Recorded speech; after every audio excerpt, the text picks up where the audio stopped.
I'm sure all of you have had your fair share of experiences where you failed to achieve what you really wanted. Maybe you failed an exam, lost a game, or didn't get that job you were hoping for.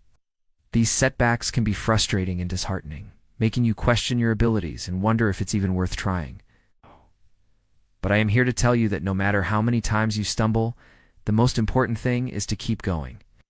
In today's society, we often place a huge emphasis on the end result. We live in a world that praises those who are at the top, those who have achieved success, and those who have won. It's easy to get caught up in this mentality and think that the only thing that matters is the final outcome. However, this couldn't be further from the truth. If all you focus on is the end result, you're more than likely going to be disappointed. And that's not because you're not capable of achieving your goals. It's because you're forgetting about the journey. To succeed in anything, whether it's academics, sports, or relationships, it takes time and effort. There are ups and downs along the way, and focusing solely on the end result will cause you to miss out on all the valuable lessons and growth opportunities that come with the journey. Instead, you need to learn how to embrace the process and find joy in every step of the way. When you do this, you open yourself up to a whole new world of possibilities. Now, I know this might sound easier said than done. After all, it's not always easy to stay positive and motivated when things aren't going your way. But the good news is that it's a skill that can be developed with practice.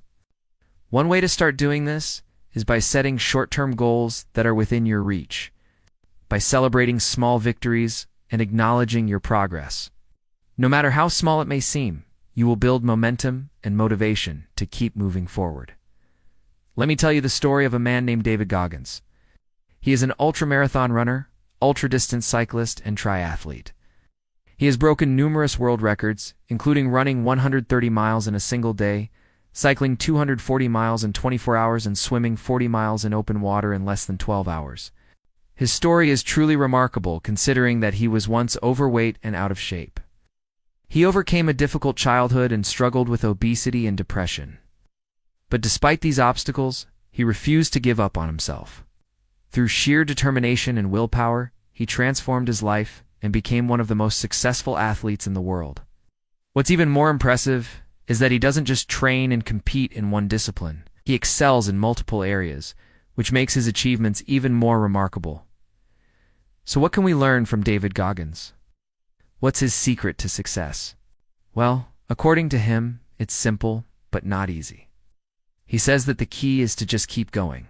No matter how tired, how injured, or how defeated you feel like giving up, you have to keep pushing forward.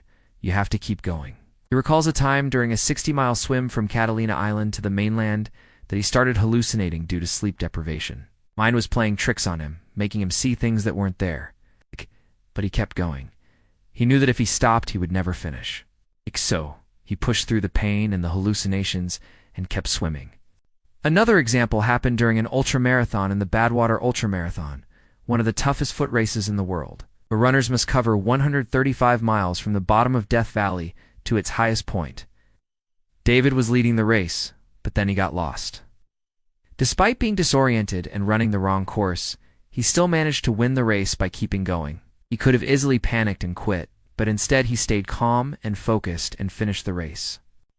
These are just two examples of David's incredible determination and perseverance. But they also illustrate a very important lesson for us.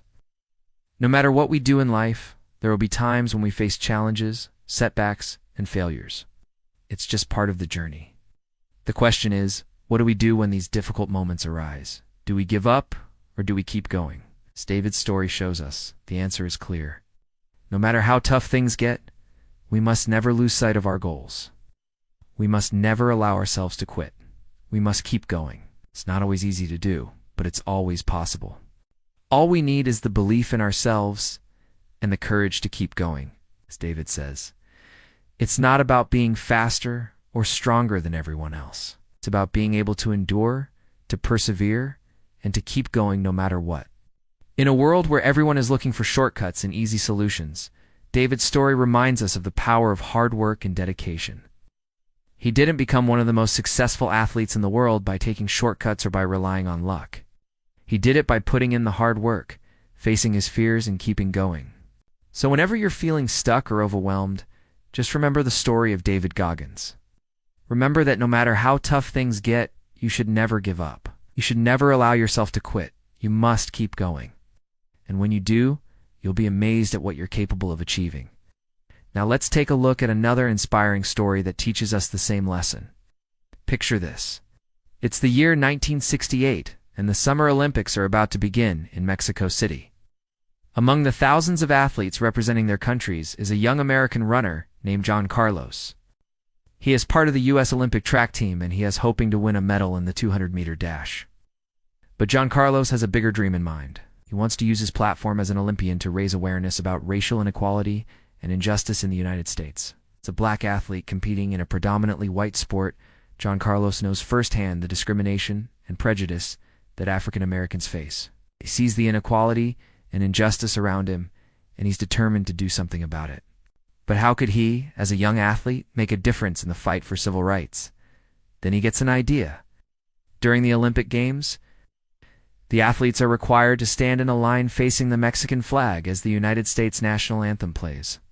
It's a long, slow process, and the athletes are often bored and uninterested. But John Carlos sees an opportunity.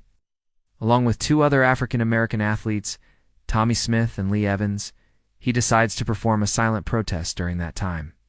They will wear black gloves and raise their right hand in a clenched fist salute, known as the Black Power Salute. It's a symbol of unity, power, and resistance against racial inequality and oppression. The three athletes practice their routine and prepare themselves for the moment. They know that their actions will be watched by millions of people around the world. On the day of the competition, as they stand in line waiting for the anthem to play, tension builds. The three athletes hold their breath and wait for their turn. Finally, it's time. As the music begins, the athletes raise their hands in the air and flash a black glove. The crowd falls silent. Cameras flash. The world is watching. For John Carlos, this is the culmination of his dream. He hopes that their actions will inspire others to fight for justice and equality. But they couldn't have imagined the impact that their silent protest would have. The media immediately picks up the story, and the athletes become instant celebrities. People around the country and around the world are divided over their actions. Some support their right to protest and admire their courage and conviction. Others criticize them for bringing politics into sports and causing a distraction. The U.S. Olympic Committee is furious and threatens to kick the athletes off the team. But the three athletes stand firm. They know that they're doing the right thing, and they're willing to pay the price.